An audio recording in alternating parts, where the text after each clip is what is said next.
ज्या गोष्टींची आपण मगापासून चर्चा करतोय त्याला पुण्यकर्म म्हणतात. ह्याच्यामध्ये फक्त आई वडीलच महत्वाचे नाहीये, हा तोच मामा आहे. जेव्हा तुम्ही जन्म घेत होता ना, तेव्हा तुमच्या आईनं पहिला हक्काचा फोन ज्या माणसाला गेलेला, तेव्हा लिफ्ट नव्हती, जो तुमच्यासाठी 3-3 मजले चढलाय उतरलाय, ज्याला तुम्ही आता खुळं समजताय, तो मामा आहे. मे महिने सुट्टी ज्याच्या घरात घालवली आहे तो मामा आहे. ही तीच मावशी आहे की जेव्हा तुमची आई कामात होती तेव्हा तुम्हाला अंघोळ घालणारी कोण होती, तर ही तुमची मावशी आहे. हे तेच तुमचे काका आहेत की जेव्हा वडिलांनी एखादी हट्ट आमचा पुरवला नाही की काका हळूच जाऊन आम्हाला घेऊन यायचा, हा तोच काका आहे. ही तीच आत्या आहे की वडील आई ओरडायला लागल्यानंतर पहिल्या पदराखाली घेणारे कोण होते, ही आत्या.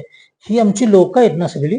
फक्त आता काय झालंय की तेव्हा आम्ही ह्यांच्यावर डिपेंड होतो म्हणून आम्हाला ही प्रेमळ वाटत होती. आज आम्ही इंडिपेंडेंट नसल्यामुळे आणि ह्यांना आमची गरज आहे म्हटल्यानंतर आम्ही ती नाती जोडत नाही. मग आपल्याकडे काय झालं, गेल्यानंतर त्या लोकांना स्मरण करा ना तुम्ही. परत इथं फॅक्टर ऋणांचा आहे. आंघोळ घालणे, कडेवरनं घेऊन फिरवणे, चॉकलेट देणं, ऋण आहेत ना ही ऋण आहेत. आमच्यावर. हो. माझ्या वडिलांसोबत ह्यांची मी ऋण फेडण्यासाठी का नाही उभं राहू शकत? उभं राहायला पाहिजे, या लोकांसाठी करायला पाहिजे. मग ह्याच्यामध्ये पक्षपंधड्यामध्ये नुसती हेच लोक नाही आहेत, सासू सासरे आहेत, आईकडचे आहेत,